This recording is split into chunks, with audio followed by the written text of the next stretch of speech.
What are you doing? Where are you? Why you are not arresting him? Cow vigilance किसकी control में होना चाहिए? Government के control में होना चाहिए। आप क्यों 302 लगा रहे हो उसके ऊपर? ये पुनीत करेहल्ली को भी स्ट्रांगली डिमांड यूएपी है, स्ट्रांगली डिमांड यूएपी है। क्या गुजर रही होगी उसकी फैमिली के ऊपर? हम और आप इमेजिन भी नहीं कर सकते। अल्लाह अकबर, इस माह रमजान के महीने में क्या तकलीफ हो रही है उनके घर वालों को। हर मामले में इस पुनीत करेहल्ली का नाम आया है।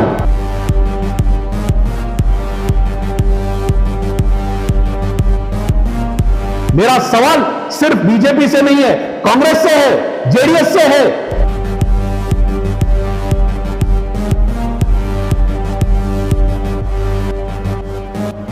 गांव रक्षक के नाम से जो है एक नौजवान को मार दिया जाता है। और बड़े अफसोस की बात यह है कि इतना कुछ होने के बावजूद भी जो है सियासती कायदीन या मुसलमान के कायदीन को ये आगे बढ़कर नहीं आए, किसी ने अभी तक आवाज नहीं उठाई। तो मजलिस की तरफ से क्या पहल रही है? अस्सलामु अलैकुम वरहमतुल्लाहि वबरकातुहू। मैं इस वाक़ये को लेकर के बहुत ही अफसोसनाक वाक़या हुआ है। इतना बड़ा हादसा होने के बाद भी आज पूरे कर्नाटक शहर के अंदर कोई आवाज उठाने को तैयार नहीं है। सबकी जो है आवाजें बंद हो चुकी हैं। समझ में नहीं आ रहा है कि किसको क्या कहें। बहुत ही अफसोसनाक इतना बड़ा हादसा होकर भी आज सेकुलरिज्म कहने वाले लीडरान, हमारे मुस्लिम कायदीन, ये सब जो है खामोश बैठे हैं।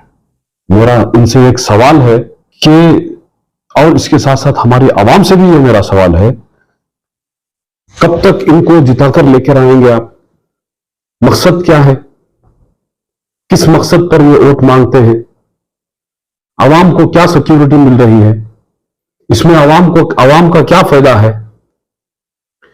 अगर वही आरएसएस का गुंडा मुसलमानों के खिलाफ भड़काता है, मुसलमानों के खिलाफ हर बात पर, चाहे वो झटका कट की बात को लेकर के केएफसी में जाकर के सिर्फ झटका कट रहना, हलाल का बोर्ड निकालने को कहता है, ऐसे कई सारे मसाइल आने पर भी हमारे कायदीन खामोश रहे और उलमा इकराम के मशवरे पर जो है हम भी जो है खामोश रहे। अब ये कब तक चलता रहेगा, मुझे ये समझ में नहीं आ रहा।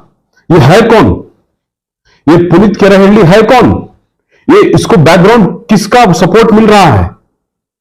पुलिस क्या कर रही है? इतना छूट किसने दिया है? भाई आसानी के साथ हम समझ सकते हैं, सोच सकते हैं कि इतनी गंदी सियासत जिस वक्त अब असेंबली इलेक्शन आने को है कि हमें पूरा समझ में आ रहा है कि इलेक्शन के लिए क्रिएट किया जा रहा है, ठीक है, लेकिन क्या हद तक आप जान के हद तक आप बढ़ सकते हैं? शहीद को जिस तरीके से मारा गया है, इसको हम डिमांड करते हैं कि इस पर जो है यूएपीए लगाया जाए, और अगर ये हुकूमत नहीं करती तो हम जो है रोड पर उतरकर हमारा हक हम मांगने के लिए प्रोटेस्ट करेंगे। ये चंद दिन पहले एक वाकया आया जिसमें नाम आ रहा है कि पुनीत करेहल्ली ने गौ रक्षक के नाम पर हत्या कर दी गई है। ये जो है यूपी बिहार उस साइड चल रहा था, अभी कर्नाटक के अंदर शुरू हुआ है। क्या कहना चाहेंगे इसके बारे में? अस्सलाम वालेकुम रहमतुल्लाहि व बरकातुहू। जो हमारे भाई इदरीस पाशा के साथ जो हुआ है, ये बहुत ही शर्मनाक घटना है, हुई है। आज उस भाई को शहीद कर वो सिर्फ उस भाई को शहीद नहीं किया, पुनीत करेहल्ली हो या उसके दीगर साथियां हो, इन लोगों ने जिस तरह से हमारे भाई का कत्ल किया है, आज हमारे भाई का कत्ल हुआ है, जिस तरह से इन लोगों ने हमारे भाई का कत्ल किया है, फिर भी आज हमारी हुकूमत उनके खिलाफ कुछ भी कार्रवाई नहीं कर रही है। और यह सिर्फ इदरीस पाशा की बात नहीं है, इस तरह के इंसिडेंट्स पहले भी हो चुके हैं। मैंगलोर साइड, चिकमंगलूर साइड हुए ना, लेकिन यहां की हुकूमत हमेशा नाकामयाब रही है। जब भी मुसलमानों के हक की बात आई, जब भी मुसलमानों के ऊपर जुल्म की बात आई, यहां की हुकूमत अपनी आंख पलट देती है, चाहे हुकूमत हो या कि अपोजिशन हो।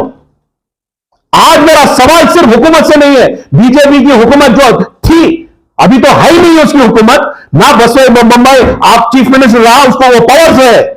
लेकिन मेरा सवाल सिर्फ बीजेपी से नहीं है, कांग्रेस से है, जेडीएस से है, तमाम उन पार्टियों से है जो अब तक इस रियासत में रूल कर चुकी हैं। क्या किया आप लोगों ने? जब जब मुसलमानों के ऊपर जुल्म होता है, आप अपने आप को खामोशी में लेके चले जाते, जब तक के दीगर ऑर्गेनाइजेशन रोड पर उतरकर एहतजाज नहीं करते, आप अपना मुंह नहीं खोलते। वो हिजाब का मामला हो, हलाल कट का हो, या मंदिरों के पास जो वेंडर्स बैठे थे उनका मामला हो, हर मामले में इस पुनीत करेवाली का नाम आया है। हमने खुद रेलवे पुलिस से हमने इसके खिलाफ कंप्लेंट की थी जब वहां के मुसल्ले के ऊपर इसने अटैक किया था। लेकिन जब ये छोटे छोटे काम करता था, ऐसे छोटे छोटे चीजों में आकर मुसलमानों को तकलीफ दे रहा था, तब इसके ऊपर एक्शन नहीं लिया गया। इसके ऊपर अगर तभी सीरियस एक्शन ले जाता, आज एक मासूम आदमी की जान बच जाती। बसीना साहब, आज बेचारा 4 बच्चे, भाई 4 बच्चे उसके, एक 3 महीने की बच्ची है, क्या गुजर रही होगी उसकी फैमिली के ऊपर। हम और आप इमेजिन भी नहीं कर सकते। अल्लाह अकबर, इस माह रमजान के महीने में क्या तकलीफ हो रही है उनके घर वालों को। अल्लाह उनके घर वालों को सब्र जमीला अता फरमाए। लेकिन आज हमारी हुकूमत अभी भी तक नाकामयाब उन लोगों को अरेस्ट करने की। क्या कर कहीं रही है हमारी हुकूमत? इस चीज को हमारे कायद असदुद्दीन ओवैसी साहब बार बार पार्लियामेंट में उठाए। वो इखलास का हो यूपी के, या कोई एमपी का हो, या कोई बिहार का हो, हर बार असदुद्दीन ओवैसी साहब ने इस बात को पार्लियामेंट में उछाला है। लेकिन कभी उनको कोई सपोर्ट नहीं मिला, कभी भी और दूसरे एमपी ने खड़े होकर बात नहीं की। काउ विजिलेंस किसकी कंट्रोल में होना चाहिए? गवर्नमेंट के कंट्रोल में होना चाहिए। कोई राह चलता हुआ कोई एक ऑर्गेनाइजेशन बनाकर यह नहीं चला सकता। क्या आप हमें देंगे अथॉरिटी कि काउ विजिलेंस वाले को होल्ड करने के लिए? नहीं दे पाएंगे। हुकूमत, कॉन्स्टिट्यूशन, लॉ एंड ऑर्डर उसके अगेंस्ट है। अगर मेरा आज सवाल है कर्नाटक रियासत के गवर्नर से, डीजीपी से, स्टेट डीजीपी से मेरा सवाल है, what are you doing? Where are you? Why are not arresting him? Why are not controlling the cow vigilance? किस वजह से आप लोगों ने अभी तक रोक के रखा है? क्या आप चाहते हैं मुसलमानों के ऊपर जुल्म होता जाए? इलेक्शन डिक्लेयर होने से पहले, इमीडिएटली कोड ऑफ कंडक्ट आने से पहले आप रिजर्वेशन हटा दे दो मुसलमानों का। जो मुसलमानों को हुकूक हक है आज उनका। रिजर्वेशन किसको दिया जाता है? जो कौम बैकवर्ड क्लास में आ जाती है उसको रिजर्वेशन दिया जाता है। आज उसको भी हटा दिया आपने, लेकिन इंशाअल्लाह कहीं जाएगा नहीं। आज भी भारत का संविधान, भारत का कानून मजलूमों के साथ है। अगर कोई मजलूम मिनिस्टर आ गया तो इसका यह मतलब नहीं कि वो सारा कुछ पलट देगा। इंशाअल्लाह हम ये लड़ाई लड़ेंगे। हमने ये मैसेज बैरिस्टर असदुद्दीन ओवैसी साहब को पहुंचा दिया है। इंशाअल्लाह इसकी भी आवाज पार्लियामेंट में इंशाअल्लाह असदुद्दीन ओवैसी साहब ही उठाएंगे। इंशाअल्लाह इदरीस पाशा के खिलाफ जो हुआ है उसके खिलाफ भी इंशाअल्लाह बैरिस्टर असदुद्दीन ओवैसी साहब पार्लियामेंट में आवाज उठाएंगे।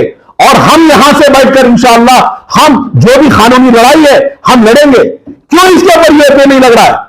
आप क्यों 302 लगा रहे हो उसके ऊपर? ये पुनीत करेहल्ली को भी स्ट्रांगली डिमांड यूएपीए। यूएपीए क्या है? यूएपीए एक्ट मासूमों को डालने के लिए नहीं है। आप वो डीजे हल्दी के, हुबली के लोगों को जो मामूली इंसिडेंट हुए उसको आप उसमें मासूमों को यूएपीए लगाते हैं। लेकिन इतना बड़ा कांड करने वाले को, एक कम्युनल हार्मोनी को डिस्टर्ब करने वाले को आप उसके ऊपर यूएपीए नहीं लगाते। आज मेरा सरकार से, गवर्नर ऑफ कर्नाटका से, डीजीपी ऑफ स्टेट, मैं डिमांड करता हूं कि आपको उसके ऊपर यूएपीए लगाना चाहिए। उसको, उसकी ऑर्गेनाइजेशन को बंद करना चाहिए। You have to ban his organisation.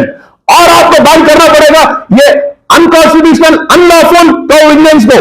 गौरक्षक कोई नहीं हो सकता, सरकार का काम है वो। कोई आप गौरक्षक के नाम पर आप किसी का खत्म करने का आपको कोई इजाजत नहीं देता कॉन्स्टिट्यूशन आपको। आज ये डिमांड हमारा है कि मैं सरकार से, मैं सेंट्रल गवर्नमेंट से, मोदी जी कहां हो, सबका साथ सबका विकास किधर है? यहां पे सिर्फ और सिर्फ जुल्म हो रहा मुसलमानों के ऊपर। होम मिनिस्टर अमित शाह क्या कहा था, कितना सीना चौड़ा करके कहा था कि हमने निकाल दिया 4%, जैसे कि कोई बहुत बड़ा कारनामा कर लिया। अब इसके ऊपर क्या है आपका? होम मिनिस्टर हो, इस चार चीजों के ऊपर आपको जवाब देना पड़ेगा। तो इंशाअल्लाह हम जो भी कार्रवाई है, जो भी एहतजाज है, इंशाअल्लाह उस पर भरपूर मजलिस इत्तेहादुल मुस्लिमीन उसके ऊपर भरपूर उसके ऊपर साथ देगी। और हम दीगर छोटी बड़ी पार्टियों से अपील करते हैं, ऑर्गेनाइजेशन को अपील करते हैं कि इस टाइम पर इलेक्शन अपनी जगह, सियासत अपनी जगह, हुक्म आज जुल्म हो रहा है मुसलमानों के ऊपर। इस जुल्म के खिलाफ अगर हम आज नहीं खड़े होंगे, आने वाले दिनों में हमारा जीना भी मुश्किल हो जाएगा। हम हमारे उलमा से हम सुनते आए हैं कि भाई सब्र करो, लेकिन सब्र का आज हमने पार कर लिया है।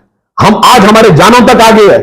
मेरी अपील है उलमा से भी, आप खड़े हो, सिर्फ एक पार्टी को बुलाकर आप ऐसा ये काम नहीं कर सकते। आप कोई भी डिसीजन एक पार्टी को बुलाकर डिसीजन नहीं ले सकते। आपके पूरी हक में, आपको हक नहीं है कि आप एक ही पार्टी को बुलाकर उनके लीडरों को बुलाकर आप कोई भी डिसीजन नहीं ले सकते। आपको दीगर ऑर्गेनाइजेशन को भी बुलाना पड़ेगा, दीगर पार्टियों को बुलाना पड़ेगा। क्यों नहीं बुलाते आप? क्या हम मुसलमान नहीं है? क्या ये कौम हमारी नहीं है? हम इस मुल्क के वासी नहीं है? तो आप जब ऐसे काम करेंगे तो वो सरकार, जो ये सो कॉल्ड सेक्युलर सरकार चल रही है आज की तारीख में, कम्युनल सरकार, सेक्युलर सरकार, ये हमें पीछे रखने में कोई भी अपना जो उनका एजेंडा है उसमें पीछे नहीं हटेंगे। तो इंशाअल्लाह इदरीस पाशा के ऊपर जो जुल्म हुआ है, उसकी फैमिली के ऊपर जो जुल्म हुआ है, हम उनके साथ खड़े हैं। इंशाअल्लाह उनकी फैमिली को जो भी जरूरत पड़ेगी, इंशाअल्लाह कानूनी तौर पर और दूसरे तौर पर अगर उनको फैमिली की कुछ भी जरूरत है, वो मजलिस इत्तेहादुल मुस्लिमीन को कांटेक्ट कर सकते हैं। इंशाअल्लाह हम उनकी भरपूर ताउन करेंगे इंशाअल्लाह।